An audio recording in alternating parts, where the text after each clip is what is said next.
हम पढ़ेंगे oogenesis। oogenesis का सिंपल सा मतलब होता है कि फीमेल गैमेट का फॉर्मेशन होना। फीमेल गैमेट का मतलब एग या ओवम, ठीक है। इस चीज को हम देखेंगे कि oogenesis कैसे होता है, ठीक है।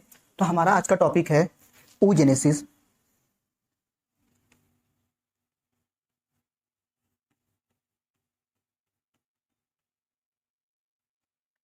oogenesis का सिंपल सा मतलब होता है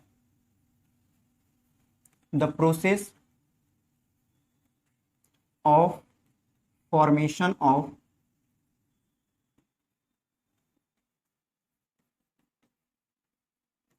the process of formation of mature female gamete. और फीमेल गैमेट को हम क्या नाम देते हैं बच्चा? तो एग या ओवम। तो वही चीज हम लिख दे रहे हैं, एग या ओवम, ठीक है। अब बच्चा जो oogenesis होता है, ये oogenesis बिफोर बर्थ यानी फीटल लाइफ में ही स्टार्ट हो जाता है। एक बार किसी भी बेबी का डिलीवरी हो गया और सपोज कर लीजिए कि वो फीमेल है जेंडर, ठीक है। तो बच्चा डिलीवरी के बाद से लेके जब तक वो लेडी जीवित रहेगी उस पूरे पीरियड में कोई भी नए oogonia का फॉर्मेशन नहीं होगा, ठीक है। यानी हम बोल सकते हैं, क्या बोल सकते हैं? अगला पॉइंट हमारा oogenesis, या हम ऐसे लिख सकते हैं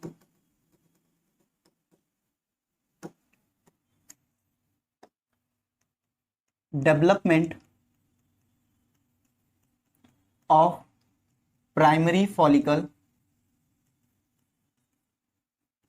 अच्छा, प्राइमरी फॉलिकल लिखूं या प्राइमरी oocyte लिख दूं, बात एक ही है, क्योंकि प्राइमरी फॉलिकल के अंदर ही तो प्राइमरी oocyte दिखने को मिलेगा।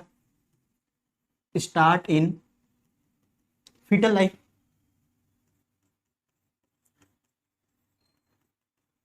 फीटल लाइफ का मतलब बिफोर बर्थ, यानी जितने भी फॉलिकल्स का बनना होगा वो बिफोर बर्थ यानी फीटल लाइफ में ही बन जाएंगे। एक बार जन्म हो गया तो अब फिर से दोबारा oogonia का फॉर्मेशन नहीं होने वाला है। आप oogonia बोलो, प्राइमरी फॉलिकल बोलो, प्राइमरी oocyte बोलो, बात एक ही है, ठीक है। तो अगला पॉइंट है हमारा, अच्छा अब हमें बताया कि पूरे प्रेगनेंसी के दौरान या फीटल लाइफ में ही oogonia का फॉर्मेशन होता है। तो हमें पता है कि प्रेगनेंसी का जो ड्यूरेशन होता है वो 9 मंथ होता है। तो ये जो oogonia या प्राइमरी फॉलिकल्स बन रहे हैं इनका बनना कब स्टार्ट होता है? प्रेगनेंसी में, ठीक है। तो हम लिख सकते हैं फॉर्मेशन ऑफ प्राइमरी फॉलिकल या primary oocyte start in 8 week of pregnancy. अच्छा, 8 वीक को मैं 2 मंथ भी लिख सकता हूं। तो एक्चुअली में जो फॉलिकल्स बनते हैं वो 8 वीक या सेकेंड मंथ ऑफ प्रेगनेंसी में बनना स्टार्ट हो जाते हैं ऑफ प्रेगनेंसी।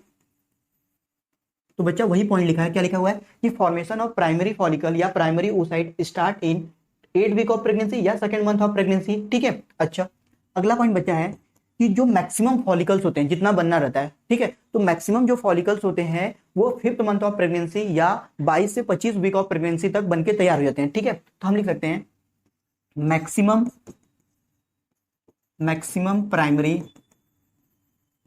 फॉलिकल या primary oocyte are formed by 22 to 25 week या 5th मंथ ऑफ प्रेगनेंसी।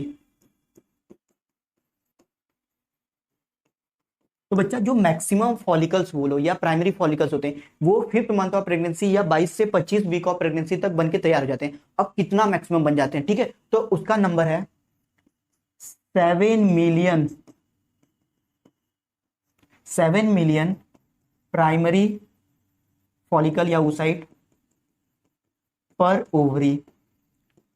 यानी एक ओवरी के अंदर 7 मिलियन प्राइमरी फॉलिकल या प्राइमरी oocyte बन के तैयार हो जाते हैं। यानी ओवरी कितने होते हैं? 2 होते हैं, 1 पेयर स्ट्रक्चर होता है। यानी 7 मिलियन लेफ्ट ओवरी में और 7 मिलियन राइट ओवरी में, यानी टोटल 14 मिलियन प्राइमरी फॉलिकल्स बन के तैयार हो जाते हैं, ठीक है।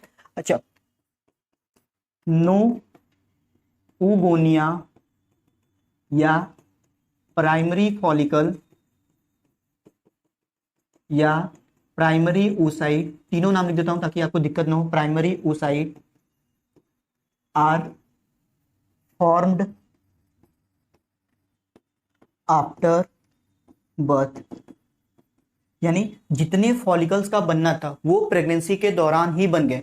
एक बार बर्थ हो गया, अगर बर्थ हो गया तो फिर कोई भी नया फॉलिकल्स नहीं बनेंगे, ठीक है, उन्हीं फॉलिकल्स का डेवलपमेंट होगा। जो प्राइमरी फॉलिकल बना यही सेकेंडरी, सेकेंडरी से टर्सरी, टर्सरी से ग्रेफियन, फिर ग्रेफियन फॉलिकल रप्चर होगा, एक रिलीज होगा, एक कहाँ जाएगा, फेलोपियन ट्यूब में जाएगा, ठीक है, वही कॉर्पस ल्यूटियम बना। अगर प्रेगनेंसी कंसीव नहीं हुआ यानी फर्टिलाइजेशन नहीं हुआ तो वही कॉर्पस ल्यूटियम कन्वर्ट हो जाएगा कॉर्पस एल्बिकेंस में, ठीक है। तो वही पॉइंट लिखा है कि नो उगोनिया या नो प्राइमरी फॉलिकल या no primary oocytes are formed after birth, ठीक है। अच्छा बच्चा, बर्थ पे कितने प्राइमरी फॉलिकल्स मिलते हैं? हमें पता है कि फीटल लाइफ में जो फॉलिकल्स बनते हैं वो 7 मिलियन पर ओवरी होते हैं, लेकिन बर्थ पे बेटा उसका जो नंबर हो जाता है वो 2 से 4 मिलियन हो जाता है। तो अगला पॉइंट हमारा वही है, इसमें क्या है, या पेज ऐड कर देते हैं बच्चा। एट बर्थ, बर्थ पे हमें कितने प्राइमरी फॉलिकल्स दिखने को मिलेंगे? तो बर्थ पे बेटा, एट बर्थ पे 2 to 4 मिलियन प्राइमरी फॉलिकल पर ओवरी। अच्छा, फीटल लाइफ में हर एक ओवरी के अंदर 7 मिलियन प्राइमरी फॉलिकल बने थे, और जैसे ही डिलीवरी हुआ यानी बर्थ हुआ, अब जो प्राइमरी फॉलिकल का नंबर है वो 2 to 4 मिलियन पर ओवरी है, ठीक है। उसके बाद बचा, ये जितने भी फॉलिकल डी जनरेट हो जा रहे हैं या रिग्रेस हो जा रहे हैं, ठीक है, किसी भी वजह से हो जा रहे हैं, इन्हें बोला जाता है फॉलिकुलर एट्रेसिया। तो फॉलिकुलर एट्रेसिया क्या होता है, अगला हमारा पॉइंट है follicular atresia.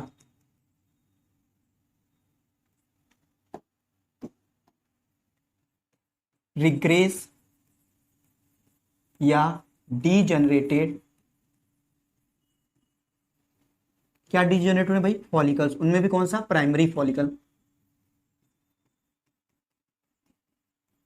Are called follicular atresia.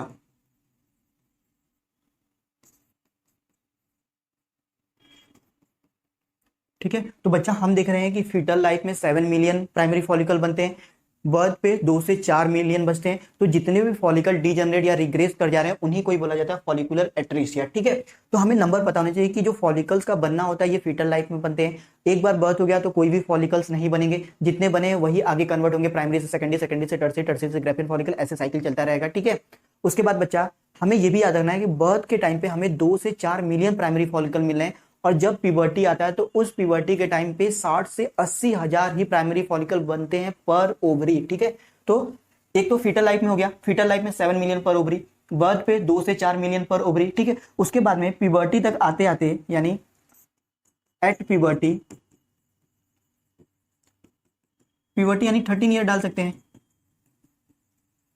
यहां पे आते आते बच्चा जो फॉलिकल्स का नंबर बचता है केवल 60,000 से लेके 80,000 पर ओवरी, या ऐसे पूरा लिखते हैं फॉलिकल्स, वही प्राइमरी फॉलिकल ही है पर ओवरी, ठीक है। तो तीनों डाटा क्लियर कट हमें पता होना चाहिए कि फीटल लाइफ में 7 मिलियन पर ovary, at birth 2 to 4 million पर ओवरी, और प्यूबर्टी पे आते आते 60 to 80,000 पर ओवरी, ठीक है। अब इसके बाद में बच्चा हम एक्चुअल देखेंगे कि oogenesis होता है कैसे, स्टेप बाय स्टेप, ठीक है, ओके।